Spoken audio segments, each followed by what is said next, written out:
Hi, what's up, YouTube? So I just wanted to hop on here real quick. Haven't been on here probably in about a week or so. But today I did a leg day. Um, I started off with, again, like I think I said in the last leg video, I always like to start off with extensions, leg extensions, and then I do some leg curls. I don't do anything real heavy. It's just light. Um, I don't know, maybe anywhere between 70 to 110 pounds. Um, 15 reps, 4 sets each. I just like to do it just to get the blood flowing and kind of warm up the legs a little bit. That's kind of my little kind of warm up, just kind of get the sweat going. Sometimes I'll also ride like a stationary bike for like 10 to 15 minutes.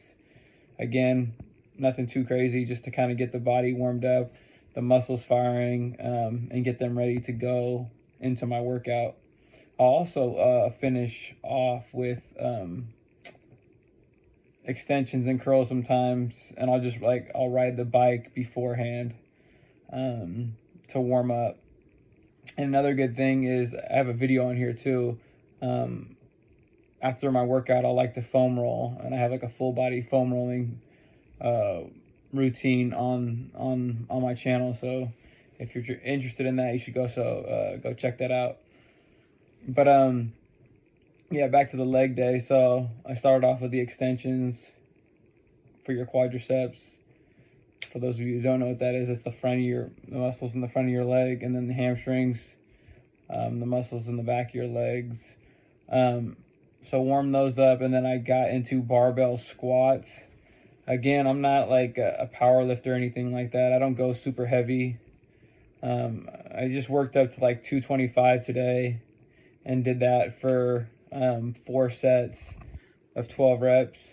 I don't really count like my working sets. I'll just start off first with just the bar, which is 45 pounds. I'll do that for like, I don't know, 20, 25 reps, maybe 30 reps.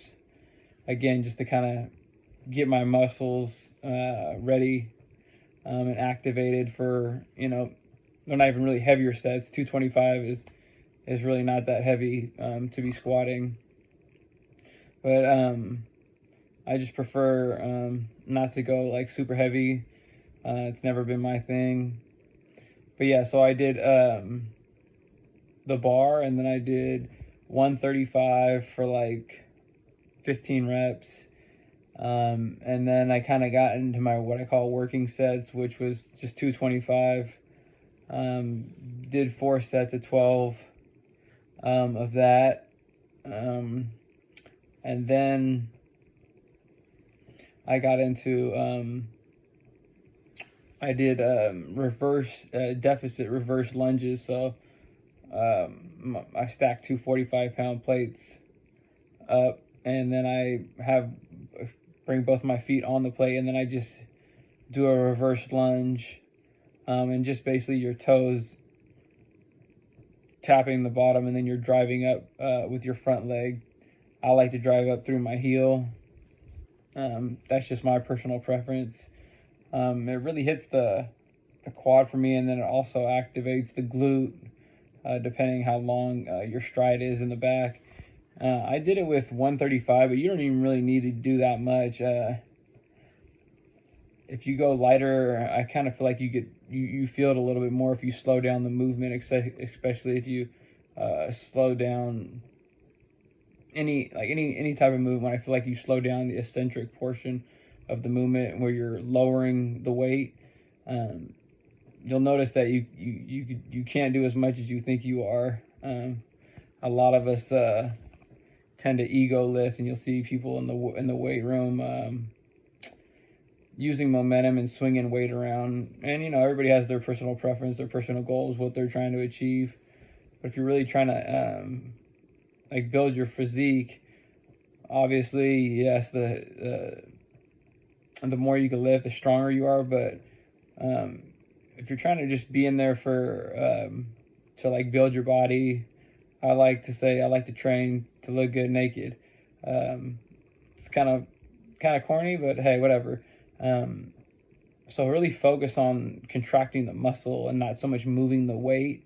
You really want to feel the tension and the targeted muscle that you're using as opposed to just getting the weight from point A to point B. You're not really trying to be if you're a power lifter, then yeah, by all means. But if you're really trying to, build up your physique a little, focus on the contraction and the mind muscle connection, and actually moving the weight with your by contracting your muscle.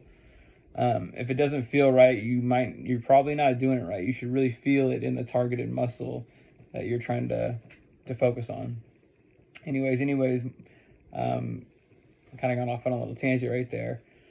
So yeah, I did the deficit lunges, and then I did I did stiff leg deadlifts, and I also stood on the platform of the two 45-pound plates that I stacked up on each bumper plates that I stacked up, and that's just to create more of a deficit for me, so I could get like a deeper stretch. I find that when I just do it flat on the floor, the plates will only go so far, like the bumper plates on the side, and I can't really get as deep as I want. So I will stand on like a little bit of a platform just so I can get a little bit of a deeper stretch. And the stiff leg deadlifts, all I'm doing is, when I do them, I use like a form of like a hook grip. You could use overhand grip, whatever you prefer. And what I'm doing is I'm hinging at the hips, and I'm keeping the weight close to me. I'm keeping my spine neutral. I'm not rounding my lower back at the bottom, and I'm bringing the weight all the way down, and I'm almost dragging it, the weight as I come up almost across my shins is like the kind of the feeling that I'm focusing on when I'm doing those. And those are really good for the hamstrings or the glutes, even your back. It's really good for the posterior chain at the bottom. You could really feel a stretch on your hamstring. So I really like doing those. I did 4 sets of 12 of those. And then I did goblet squats. So I take a dumbbell. I think I did a 90-pound dumbbell. You can do whatever. I'm just holding it out in front of me. My stance is slightly open. For me, I get a better range of motion. I can get deeper at the bottom. Like they say, ass to grass, I guess. Yeah, that I like doing the goblet squats. I finished off with those 4 sets of 12. And what I like to focus on is I feel like I'm like not sitting back, but I'm kind of sitting. I mean, for me, I'm kind of like sitting back, like I'm popping a squat, and then I'm just driving through. I have my feet like spread, like almost my toes are spread wide, so I'm like firmly planted onto the ground. That's like a good little cue that I use, and then I'm just driving like just my feet through the floor as I come up. And that was pretty much it. I did, like I said, I did 4 sets of 12 of those. And then for the deficit lunges, I did 12 reps for each leg. But that was pretty much it for the leg day. It was mainly 4 compound movements and then the 2 accessory movements, which is basically just like a warm-up with the curls, hamstring curls, and the leg extensions. That's just kind of like how I like to do my leg day. Feel free to shoot some suggestions on what you guys do, what works for you, what doesn't work for you, and maybe you guys could give me a few tips and tricks that you guys use. Anyways, yeah, I'll try to get on this a little bit more, but I appreciate you guys watching, you guys tuning in, and you guys have a good one. All right, peace.